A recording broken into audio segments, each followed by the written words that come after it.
يا اهلا وسهلا بكل اللي بيسمعونا. معاكم نادين علي، Deliberated Minds بودكاست العقول المتحررة. والنهارده معانا جاست مميزة جدا وهي رحمة. اهلا بيك يا رحمة، اهلا ازيك؟ بيكي. She's a life coach وكمان الفاوندر اوف جذور. هسيبك يا رحمة تعرفين عن نفسك اكتر. النهارده بيزيكلي هنتكلم على فكرة دلوقتي في العصر اللي احنا فيه، واحنا بنظبط مادياتنا دي كلها وتغير الشغل، وان احنا دلوقتي هل هنعتمد خلاص على الشغل كأمان مادي ولا محتاجين سورسز او مصادر تانية. فالحتة دي احنا هنتناقش فيها بالتفصيل ان شاء الله مع رحمة. فيلا بينا نبدأ.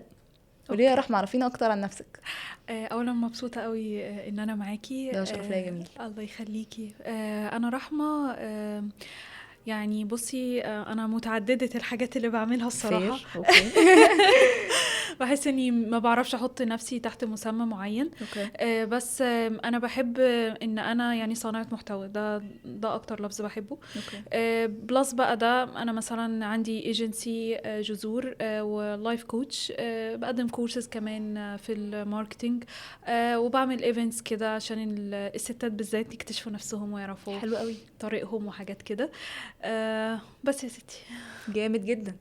فمن رأيك ومن خبرتك، سنس ان انتي شخص اقدر اقول ست فتحتي شركتك to an extent، حتة دلوقتي المعتقدات عن المال او الفلوس في مصر اللي بتحسي بتسمعيها من الناس، ممكن تبقي سمعتي حاجة زي كده يمكن في جلسات قبل كده او في الناس اللي بتتعاملي معاها، اللي تقدري تقولي عليها دي limiting beliefs، يعني معتقدات بتجيب الناس لورا، بتخليها صعب ان هم يعرفوا يعملوا فلوس.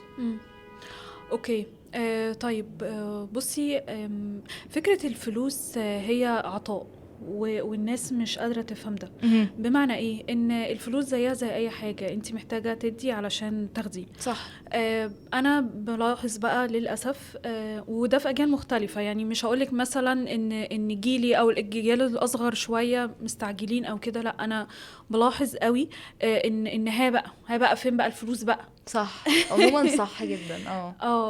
احنا اللي هو مثلا طب اتعلمي، طب اصبري. لا، اللي هو مفيش حد عنده لا طاقه ولا وقت، او لا، او مش هقدر اقول لك لا وقت. أوكي. بس هو مفيش حد عنده طاقه ولا صبر ولا رؤيه ولا تخطيط ولا كلاريتي. فللاسف السنين بتعدي، الشخص بيفضل زي ما هو. او لو شخص مستعجل بيجرب في طرق كتيره فبيبقى مشتت. وفي الاخر ممكن ما يوصلش او يوصل لنتيجه هو مش عايزها. فانا بشوف الليميتنج هو نمبر 1 الاستعجال. تاني حاجة كمان فكرة.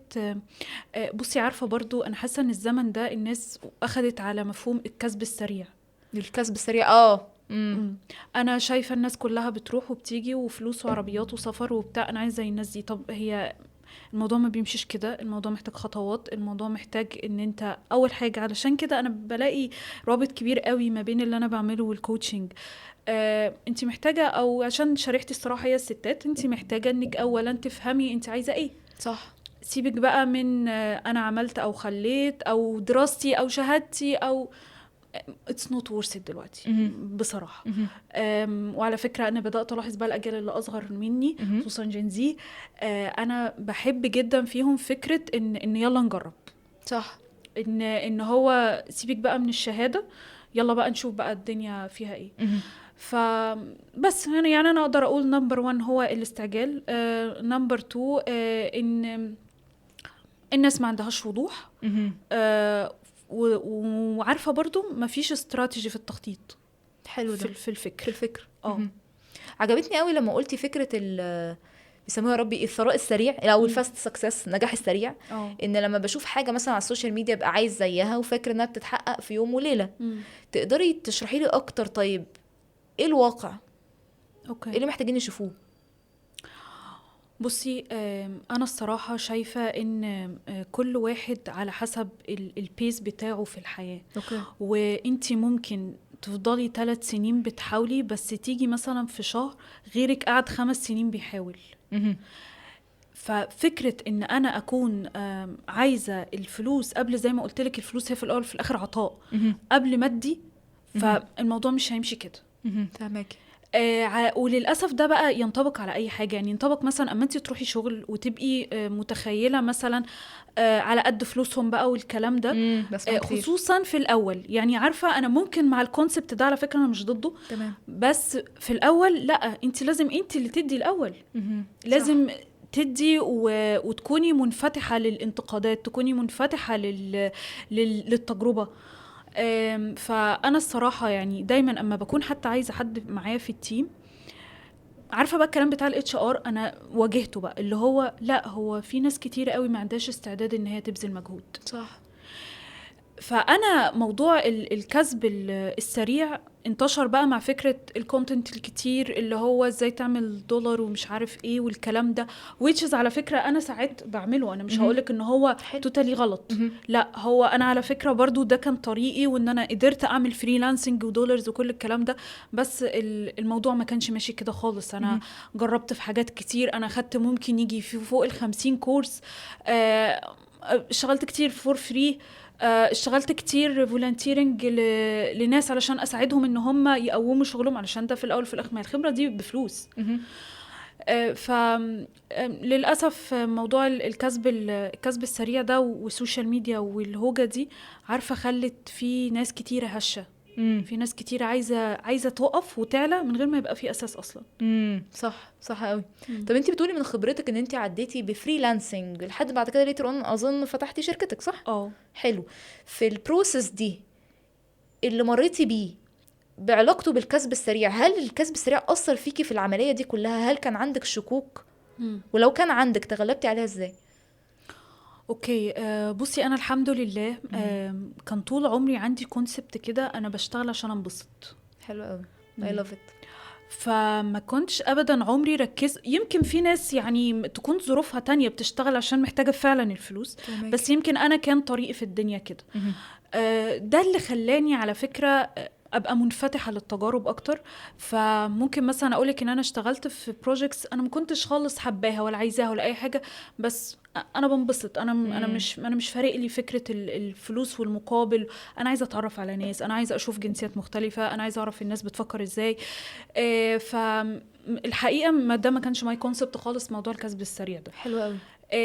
الحاجة التانية بقى التحديات. لا الصراحة هي تحديات كانت كتيرة جدا جدا جدا في الفريلانسنج. يعني فكرة أصلا بصي وعشان كده على فكرة أنا برضو لو ربطت ما بين الكوتشنج ورحت درست كوتشنج وصحة نفسية وكده، لأن ده توتالي مربوطين ببعض. حتة إن أنتي أصلا قاعدة لوحدك وبتشتغلي، أنتي كل شهر مش عارفة العميل ده هيجي ولا لا، صح. انتي الشهر اما يجيلك فيدباك مش عارفة، خصوصا ما يبقى سيء. وبقى مع السيلف استيم بتاعك اما يهبط بقى، هو اللي بعمله ده صح، هو في ايه، هو بتاع يمكن مش ده طريقي، يمكن مش دي المهارة بتاعتي اصلا، يمكن انا بشتغل نفسي. كل ده انا مريت بيه، كل النيجاتيف صوتس دي وكل التشكيك اللي ممكن تاخدي. يعني بصي، وعلى فكرة انا فضلت الفترة قريبة جدا انا بشتغل فريلانس ومعايا ناس كمان شغالة تحتية وبروجيكتس وكل الكلام ده، بس ما كانش عندي الثقة الكافية، وما عنديش عارفة ان انا ما ينفع استغل يعني استغنى عن الفول تايم. كنتش قادرة اعمل ده. نقطة حلوة قوي. طب later on استغنيتي عن الفول تايم؟ I suppose. عرفتي تعملي الخطوة دي ازاي؟ والله بصي انا دايما ماشية بمبدأ trust the process. حلو قوي. في وقت كده، وعلى فكرة دايما بقول كده الناس اللي تدخل معايا في كوتشنج، اما تقولي انا عايزة اعمل بس مش قادرة، اقول لها ما تعمليش غير ما تبقي قادرة. ففضلت ماشية، كان كل اللي قابلني رحمة انتي مستنية ايه، رحمة فول تايم ايه، رحمة الناس بقى اللي جنبي وقريبين وكده ما كانوا مثلا يبعتولي بروجيكتس او كده، يا جماعة انا ما عنديش وقت. انا حتى التيم اللي معايا انا يعني ما بلاقيش وقت ان انا اهندل الشغل معاه. فليه انا مش قادرة. كلهم قعدوا يدفعوني، بس سبحان الله انا ما خدتش الخطوة غير فعلا اما صحيت الصبح. عارفة ما تلاقي هو كده تكوني حاطة بلان وتقولي يا رب انا في شهر كذا انا مش عايزة ابقى فول تايم، بس انا مش عارفة ازاي وانا مش قادرة اعملها. وبعدين جالي ساعتها فيدباك ما كانش كويس خالص من الشركة اللي انا كنت فيها. قلت خلاص هو ده الوقت. حسيت ان انا كنت لازم اترمي كده علشان اخد الخطوة دي. كان لازم يحصل تشالنج او عقبة. بالظبط. بعت الاستقالة ومن ساعتها قلت خلاص ده الوقت اللي انا لازم اواجه فيه بقى كل الحاجات اللي انا عماله اراكمها دي. انا عندي الكاباسيتي وعندي السكيلز وعندي الكونكشن. عارفه خدتها كمان من موضوع ايه، هو انا ليه افيد نفسي بس في شغل فول تايم، ما ممكن اوزع الفايده دي على ناس تانية وحد تاني وتيم تاني يجي يشتغل معايا بدل الشغل اللي انا بقول له لا انا اخده وانشر الفايده حواليا. بس فدي كانت الرحله يعني. حلو قوي. هنا فكرتي من حته الافاده، هنا لما رجعتي تقولي افيد ناس اكتر بالوقت ده. بصي انا بحس ان ده دايما هو سر الثراء. انا دايما لما بقى في اختبارات كده ارجع لنيتي تاني. رحمة انت عايزه ايه؟ هل انت فعلا بتدوري حتى على فكره في السوشيال ميديا؟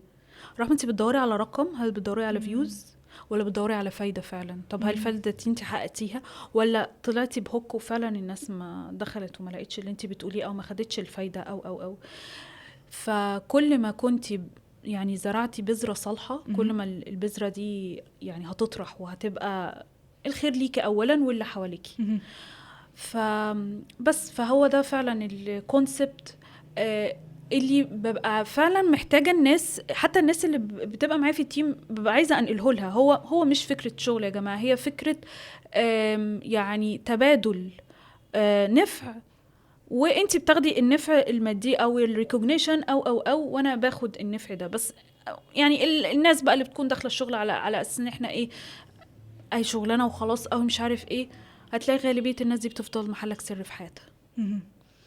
حلو قوي. انا من خبرتك واللي بتحكيه في حاجه لفتت نظري دلوقتي. لو احنا قارنا ما بين موظف حلو اندر بيد يعني بيدفع له فلوس هي مش مكفياه هو مش مرتاح، وحد مش متوظف خالص، لو احنا بصينا لمستقبله هتشوفي اللي مستقبله هتقلقي عليه يبقى انهي واحد فيهم من خبرتك؟ الاندر بيد والتاني ايه؟ والتاني غير المعين خالص مش متوظف في حته. اوكي بصي يعني انا اقلق على الاندر بيد لو هو مش واخد باله هو اندر بيد.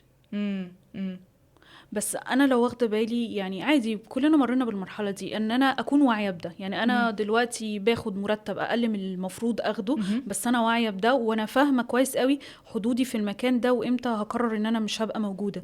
بس ان انا اصلا عارفه اكون خارج المنطقه دي خارج اللاوعي ده بقى هنا اقلق جدا يعني. الشخص بقى اللي هو مش متوظف خالص والله هو على حسب هو بيعمل ايه. بصي برضو خلي بالك يعني دايما لما بيجيلي في استشارات او كده يقولوا لي انا عايزه اشوف شغل تاني بس انا مش قادره اشوف او ما عنديش الوقت، او اقول لهم يا جماعه حته ان انا اصلا ادور على شغل تاني وده شغل. صح. فانا ضد فكره وفي ناس ممكن تتفق او تختلف يعني، بس طبعا كل واحد ظروفه اولى بيها وهو فاهمها اكتر مني. بس حته ان انا افضل في مكان لغايه ما الاقي مكان احسن، يعني حاولي تدوري على حواليكي كده هتلاقيهم يفضلوا في نفس المكان. حقيقه. طب وهنا فكره بقى المقارنه ما بين الموظف العالق والموظف اللي يرغب انه يغير حاجه بس اللي هو متمسك بالسكيورتي او بالامان المادي. ما بقاش في حاجه اسمها كده. ما هو بصي ده حلو بقى تعليلي في الحته دي. ده الوقت بقى اللي احنا خلاص. يعني على فكره انا في اماكن كتيره جم مشونا من غير سابق اي انذار ولا اي حاجه، وده حصل اكيد مع ناس كتيره جدا جدا يعني سبيشالي وقت الكورونا كمان لما كان في بالظبط. معلش يعني نشوف محمد صلاح. صح. اوكي. فهو ده الشغل. هي فكره الامان والاستقلال وكل الكلام ده خلاص ده كلام يعني المفروض نكون قفلناه من ساعه ما بقاش في وظيفه حكوميه. ما فيش الكلام ده. انت لو مش هتدي للمكان هو مش هيبقى عايزك والله. ولو مش اديتيله يعني مثلا لو فضلت تديله سنه وجيتي يعني داون شويه شهر شهرين اتفضلي كي بي ايز بتاعتك مش عايزينك.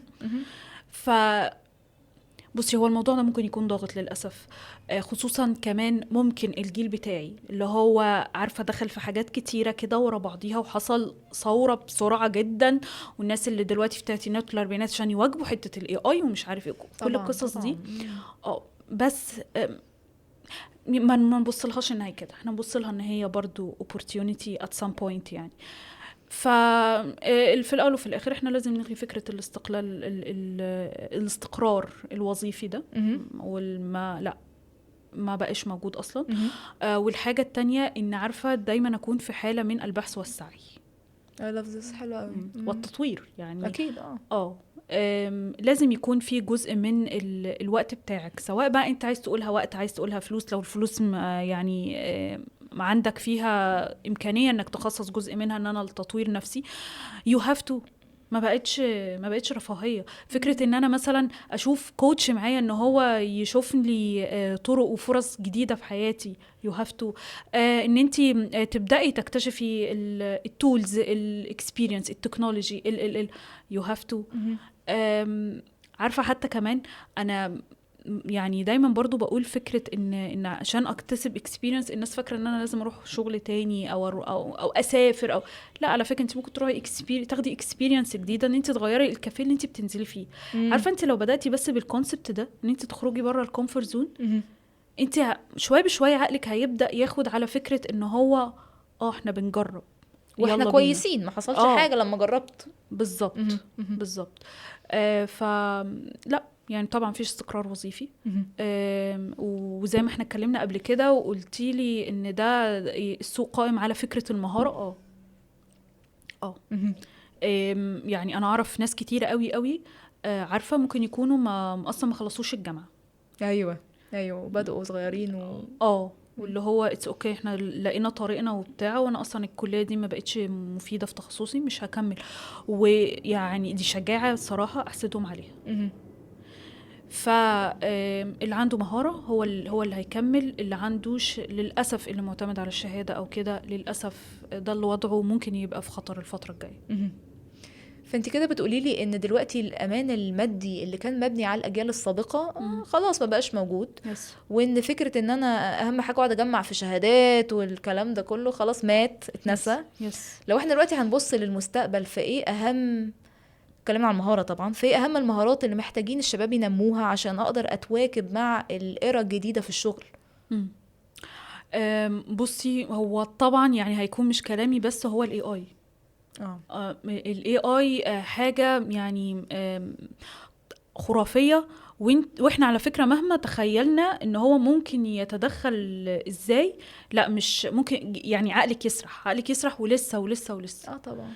ده حاجه. الحاجه التانية كمان فكره ان انا احول المهاره لفلوس، دي مهاره دي حلوه قوي. صح الناس بتنسى الحته دي. يعني عارفة كنت مش عارفة بسمع فيديو ولا المعلومة دي سمعتها من كان كورس تقريبا، ان حد كانت عنده السكيل، فكرة انه بيعرف يتعامل مع البيتس والكلاب بصفة خاصة. وهي قررت انها، وعلى فكرة دي قصة حقيقية، قررت انها مش قادرة على شغل الفول تايم انيمور. فبدأت ان هي كانت جارتها بتروح شغلها فبتقولها سيب الكلب بتاعك وانا همشيهولك. بعدين لقيت ان ده اصلا طلب في الحي اللي هي بقى فيه. بقت هي ده المهارة بتاعتها او السيرفيس اللي بتقدمها، انها بتمشي الكلاب في المنطقة. فانت بتحب ايه على فكرة؟ او يبدو الكلام كلاشيه بس والله بجد هو بيبدأ من هنا. انت بتحب ايه ونقدر نحوله لايه؟ ففكرة ان انا ادور فعلا ان الباشن اللي عندي، ما فكرش بقى طب هو ده ينفع. ينفع. بتحبي تقعدي مع الأطفال، طيب أوكي يلا بينا، ما تعملي لك تجمعي لك كده الأطفال بتوع المكان والمنطقة ولا وتكوني بتقعدي معاهم ولا بتعلميهم حاجة في الوقت اللي ماميز مش في البيت مثلا. صح.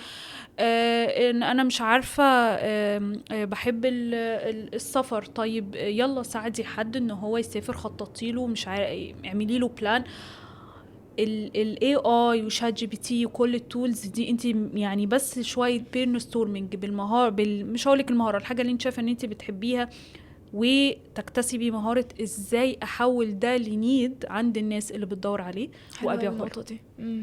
فكانك بتقولي حسب ما فهم لحد دلوقتي ان دلوقتي ليتس سي كلنا معانا مهارات، في اللي عارف هي ايه وفي اللي لسه بيستكشف او لسه بيعرف. اوكي، مع المهارات اللي عنده دي عشان يوظفها انها تبقى رسالته، بمعنى انها تدخله بقى خلاص فلوس، محتاج يتعلم مهارة الفلوس بقى. يس ازاي ادخل فلوس من مهاره Yes. انا عارف ادي منها او انفع منها. وهنا بنيجي بقى بكونسبت اللي انت قلتي عليه، ان ابقى في دماغي المهاره دي عايز انفع بيها الاخرين. يس يس فاهماني؟ يس. طيب حته المهاره الفلوس، ايه العقبات وايه اللي شخص يتوقع انه هيقابله لما يجي يحاول ينميها؟ التشكيك. I love this. Makes sense. هيفضل طول الوقت ما حدش هيبقى عايزها، هي دي حاجة مش عارف ايه. على فكرة انا مريت بالمرحلة دي، يعني عارفة كنت انا بعد ما اخلص السيشن اقول لنفسي في الكوتشنج وقبل الكوتشنج حتى ما كنت بدي كورس، هو معقول يا رحمة حد يدفع فلوس في الكلام اللي انت بتقوليه ده؟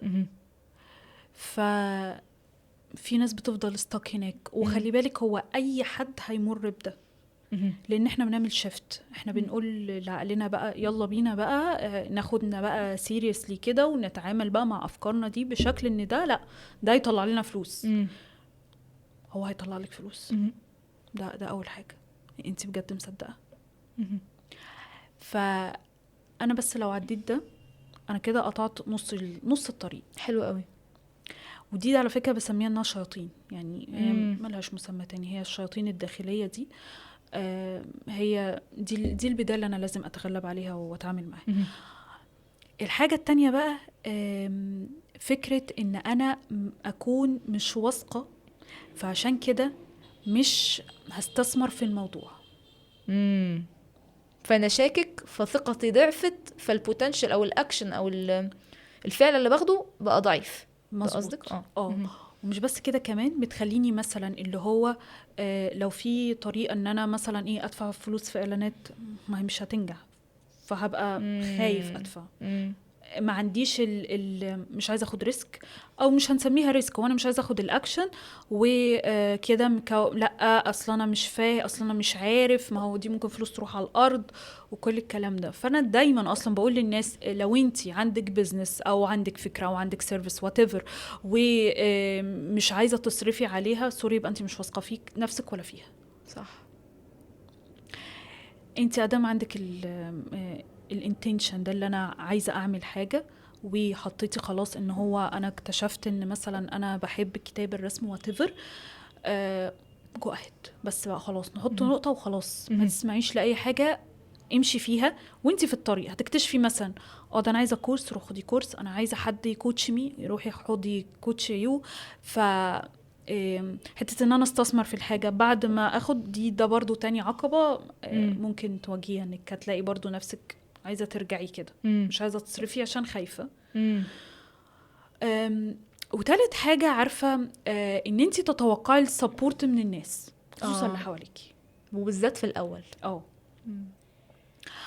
بجد بجد، ولا الهوا، انتي معاكي ربنا وبس، ونقطه وبس، وما تفكريش وما تستنيش وما تساليش وما تبصيش مين عمل لك لايك ومين بص على الستوري ومين قال لك ومين. بصي اغلب الناس بتكون عندها تخوف. الناس اللي حواليكي عارفه اما تبقى الدنيا ضلمه ويطلع نور،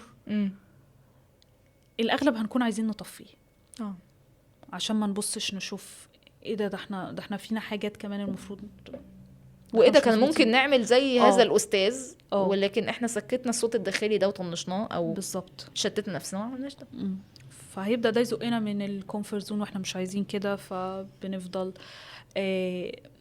والله يعني ممكن ربنا، بصي برضو انا مؤمنه تماما ان ربنا كده هيبعت لك السبورت، فبس ما تتوقعيش، يعني زيرو اكسبكتيشن، جو اهيد، وسبحان الله هتلاقي اللي بيشدك واللي بيساعدك واللي يبعت لك مسج كويسه. واكيد انت مريتي بده، والناس تكون مش عارفاكي خالص، بس تحسي ان انت في بدايه اليوم انا هكمل عشان الرساله دي. فدول اكتر 3 عقبات انا شايفاهم الصراحه، بعد ما فكره ان انا احول المهاره لفلوس، او يعني اخد الكونسبت ده الميجر تشالنج يو كان فيس. ومن خبرتك في فكره الفريلانسنج وطبعا بناء الشركه، اكيد دلوقتي كنت سالت قبل كده انتربرينور السؤال ده، فكره الكونسيستنت كاش فلو. يعني دلوقتي انت بتبني المهاره بتاعتك، عايزه سواء بتبنيها بقى جوه شركتك كخدمه بقى، او مهاره فريلانس بتبيعها اون يور اون. اوكي. حلو. فدلوقتي انت دخلك في شهر يناير مبلغ معين باليو اس دولار مثلا، وجيتي في الشهر اللي بعده مفيش، واللي بعده مفيش، ومفيش. في الحالة دي انت لو وقعتي لموقف مشابه اتصرفتي ازاي؟ بصي، ببدأ ايفاليويت هل في حاجة أنا كنت بعملها وبطلت أعملها. وعلى فكرة الحاجة دي ممكن تكون بعيدة تماما عن الشغل. ممكن تكوني كان حد المفروض انتي ربنا بعتولك عشان تساعديه وما ساعدتيهوش. فهمت. فببدأ أربط كده، هل أنا في يعني بصي أول مايند سيت أنا باخده أنا المسؤولة. يعني أنا أكيد أنا في حاجة أنا عملتها.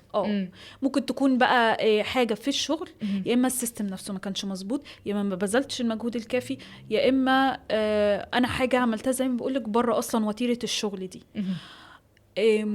تاني حاجة بهدى كده وبفكر نفسي ان اللي انا عملته اتس اوكي ان انا اكرر نفس اللي انا عملته. ايه المشكله؟ يعني هو الدنيا ما قفلتش عادي. ده هنعمل له كوبي بيست مع شويه تطوير ممكن، يعني او لو لسه مش عارفه التطوير ممكن ايه هنعمل له كوبي بيست. اوكي. فببدا من جديد. والحاجه يعني بعد بقى ما اخد المايند سيت دي وكده وانا المسؤوله على اللي حصل، ببدأ أشوف بقى هل أصلا كان العميل اللي معايا ده هل ده من نوع العميل اللي أنا عايزة أبنيه على اللونج تيرم. ما يمكن ربنا ما عدهولي، ما يمكن ده مش هيخدمني. صح. فالحاجة الثالثة ببدأ أبص بقى حواليا كده ايه ممكن السكيل اللي أنا محتاج ان أنا أطورها من عندي. ممكن تاني سكيل بعيدا عن الشغل خالص، ممكن مثلا نيجوشيشن مثلا، ممكن ما قفلتش الديل صح، ممكن بتعامل بشكل مش فريندلي أفضل، ممكن على فكرة مش بشو أب، يعني مش لازم حاجة نيجاتيف، بس يمكن ان أنا مش اللي هو ان هو أنا بعمل يمكن هو فاكر ان انا بعمل، او هو فاكر ان انا ما بعملش، بس انا بعمل، بس انا ما قلتش كفايه ان انا بعمل. زي اللي عنده مهاره بس مش عارف قوي يسوقها مثلا. مظبوط. والحاجه الاخيره الصراحه يعني بصي، هو الحاجات الوحشه هي اللي هتعلمك اكتر من الحاجات الحلوه. طبعا. ف ما يعني الموقف الوحيد انك محتاجه انك تهدي، تفهمي انك انتي عارفة فكرة انا المسؤول، مش هي تبان ان هو ايه عنيفة او فيها جلد ذات كده. لا when it's not the case. لا it's not the case خالص. هو معناه ايه؟ انا بالنسبة لي ان انا اللي معي ريموت كنترول. فانا انا اخطأت، بس انا هصيب، يعني انا في ايدي ان انا اصيب تاني، ولما اصيب النتائج هتتظبط. بالظبط. فدي حاجة كويسة. بالظبط. بس هو الموقف ده طبعا اتكرر كتير جاي معايا، يعني في فريلانسنج وفي الشركه واتس اوكي، وده بيحصل. ويعني دي مثلا حتى رساله طمأنينه لاي حد ممكن يحس ان هو ما يمكن انا كده فاشل، ولا انا شركتي اللي ببنيها طالما مش بتدخل كونسيستنتلي او باستمرار يبقى مفيش شركه. اطلاقا. ادم لسه احنا بنبني وبنجرب اتس اوكي تمام خالص يعني. انا سألتك السؤال ده مخصوص عشان الحته دي، لان بلاحظ او بشوف ان ممكن يبقى حد بيبني شركة او بيبني الفريلانس بورتفوليو بتاعه او ايا كان، وبعدين يقول طب ما هو الفريلانسرز او اللي عندهم شركة اكيد يعني بيدخلوا فلوس كل شهر، ولكن ده معتمد على ظنه اللي ممكن يكون جابه من حاجة شافها على السوشيال ميديا اللي هو لا يمد الواقع بصلة. عشان كده سألتك السؤال ده، اللي هو من حد hands on experience او من خبرته الشخصية ايه فعلا اللي بيحصل behind the scenes وراء الكواليس. الرحمة بتمر بايه اللي انا من بره شايف واو رحمة ناجحة جدا وتحفة، بس وراء النجاح والتعب ده كله كمية عقبات، وحسنت وعدلت 20 مرة وكل شوية، والتعديل مش بس في اللي بعمله، لا التعديل هنا يس الشكوك الذاتية، المخاوف، الغلطات. فاهمة قصدي؟ عارفة يمكن من أكتر الحاجات اللي أنا اتعلمتها، ومش عايزة أقولك إن أنا أتقنتها، أنا بحاول أعلم نفسي فيها، فكرة الايدنتيتي، هوية. ان انا دلوقتي لو بيزنس اونر بالمسمى بتاعها يعني، وعندي شركة مثلا بيدخل لها XYZ من البروفيتس، هو يا ترى الشخص ده عامل ازاي؟ هل هو مع عميل هيقول له ايه الشغل ده هيرجع يشكك في نفسه؟ لو انا عندي الخبره، انا ما ينفعش اشك في نفسي. مهم. انا هو في ممكن يبقى في غلط، مهم. بس مش اول حاجه اقوم مشاور على نفسي ان انا المشكله. مم. هل الشخص اللي انا رايحه له وعايزاه ده مثلا اما يحصل اي دروب في الفلوس اللي داخله ولا اللي طالعه ينسحب؟ مهم. اتس نوت مي. يعني مش ده الشخص اللي انا عايزاه. مهم. يبقى انا المفروض ما اتصرفش مش بس كده، كمان الهابتس. مهم. هل الشخص البيزنس اونر اللي انا عايزاه ابقى عليه ده هو شخص هيضيع وقته على السوشيال ميديا، هيضيع وقته في كلام فارغ، هيهمل صحته، مش هيبقى عايز يتمشى ولا يروح جيم ولا فده فكرة ان انا في الاول وفي الاخر انا ببني حاجة جديدة، فخلاص يبقى انا لازم اتخلى عن الحاجات القديمة اللي ما بقتش بتخدمني. الانماط. بالظبط. مهم. وهنا خليتيني بجد يعني يجي في دماغي سؤال، فكرة قلت المهارات اللي احنا بنحتاجها عشان السوق اللي قدام، التغييرات اللي هتحصل. هنا بقى المهارات بتاعت الهوية. ايه المهارات اللي انا على مستوى الايدنتيتي او الهوية اللي لما ابنيها ابقى قادر ان اواجه عقبات الفريلانسنج او ان انا افتح شركتي او ايا كان في الاريا دي. اوكي. بصي يعني اول حاجه انا شايفه ان فكره الحديث النفسي اللي جوه ده انت لازم تواجهيه. يا نهار ابيض. وللاسف اما بقول واجهيه مش معناه ان انا حرب ولا ايه ده وزي اقول كده، لا لا لا. واجهيه بمعنى ان انت تكوني سيريسلي معاه، اللي هو تعالى كده معايا كده، انت بتقول انا فاشله ليه؟ يعني اثبت لي ان انا فاشله. الجذر كمان. ليه انا فاشله؟ طيب هو الافكار دي بتطلع لي امتى؟ طب مين موجهها لي؟ طب في ناس على فكره بيسميهم، انا ضد التسميه دي بس انا يعني هقول لك اللي سمعته، صوت ماما وبابا. ممكن يكون ده كان صوت، مش لازم ماما وبابا، يعني ممكن تكون اي اصوات كان حصلت معاكي في حياتك يعني، بس فضلت تتكرر على اوقات متكرره يعني، فبناء عليها انت اخدتي الدور ده انت مش واخده بالك. فهل الصوت ده هو صوتي؟ صح. الحاجة التانية كمان ان انا محتاج اراجع كل شوية نيتي والانتنشن بتاعتي، انا بعمل ده ليه؟ عجبتني قوي النقطة دي لما حتى منشنت او ذكرتيها في الاول، قلتي لما بخش بنية النفع. انا بعمل ده ليه؟ عارفة من ضمن الحاجات برضو اللي بحاول أدرب نفسي عليها فكرة إيه؟ اللي يقولك أنت عندك رفاهية الاستسلام ولا لا؟ أوكي، فهميني أكتر. يعني أنا لما أجي أبدأ حاجة هل أنا عندي رفاهية اللي أنا أقول لا خلاص أنا مش مكملة، ولا أنا حرقت مراكبي خلاص أنا لازم أكمل؟ دي برضو من السكيل اللي انا محتاجه اعلمها لنفسي. انا اللي يخليني ما ارجعش عن الخطوه اللي انا اخدتها انا كفريلانس او بزنس اونر او اللي احرق المراكب. بالظبط. الحاجه الثالثه في موضوع الهويه ده ان انت تكوني نفسك فعلا، مش الاصطناع. تكوني صوتك، تكوني شكلك، تكوني طريقتك في التواصل مع الناس.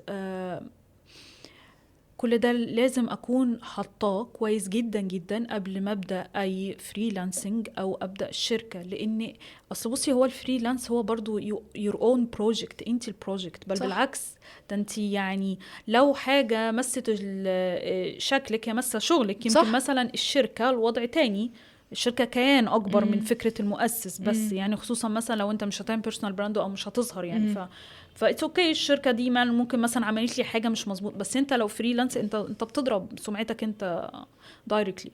ففكرة الهوية دي هتبقى مهمة جدا جدا جدا لأي شخص، سواء هو بادئ بيرسونال براند، بادئ شركة، بادئ فريلانسنج. الحدود بتاعتي، اللي أقبله اللي ما أقبلوش، إزاي هرد على بالشكل ده، الخطة اللي أنا ماشي عليها، الشخص اللي أنا عايز أوصله الشخص ده بيتصرف وبيعيش بالشكل اللي أنا فيه ده ولا لأ، الصحبة اللي معايا هل دول الناس اللي أنا عايز أكمل معاهم ولا بالعكس بيشدون ورا.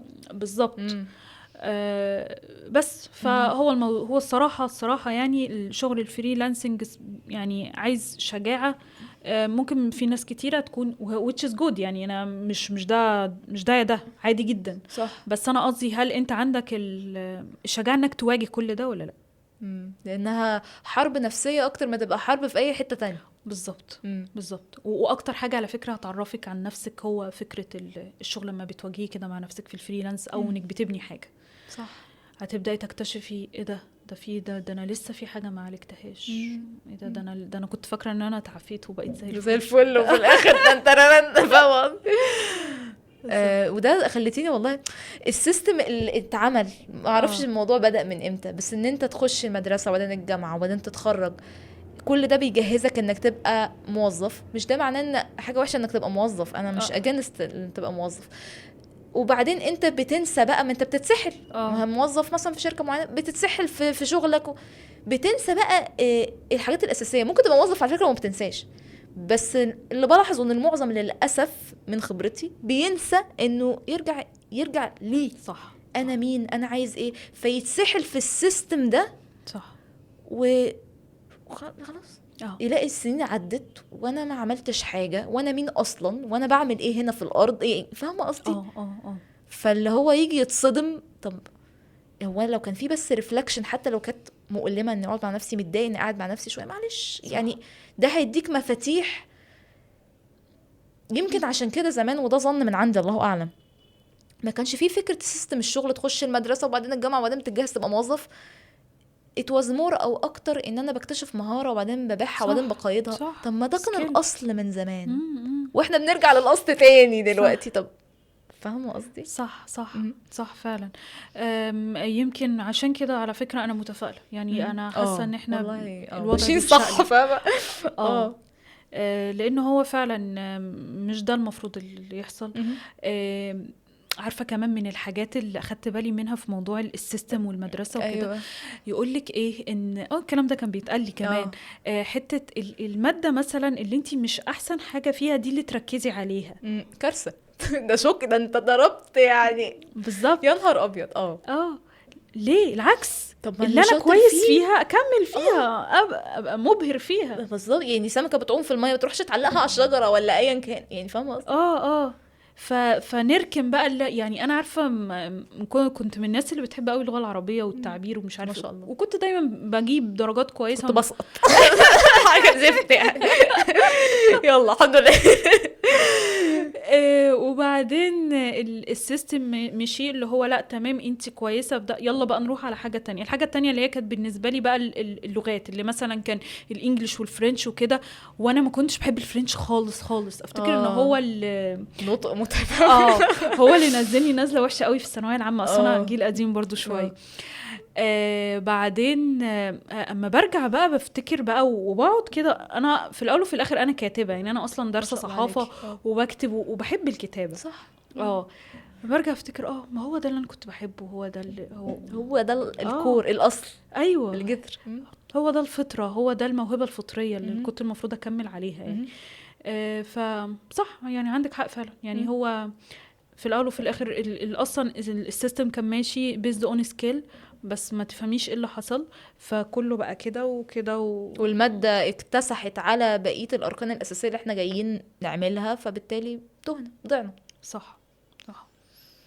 وبهنا عايزه اسالك، يمكن ده اخر سؤال، لو هتنصحي بحد يعمل خطه كامله من ناحيه حياته واكتساب المال ومن هنا المهاره، فالشخص اللي اقدر اقول عليه انت ماشي صح بيعمل ايه؟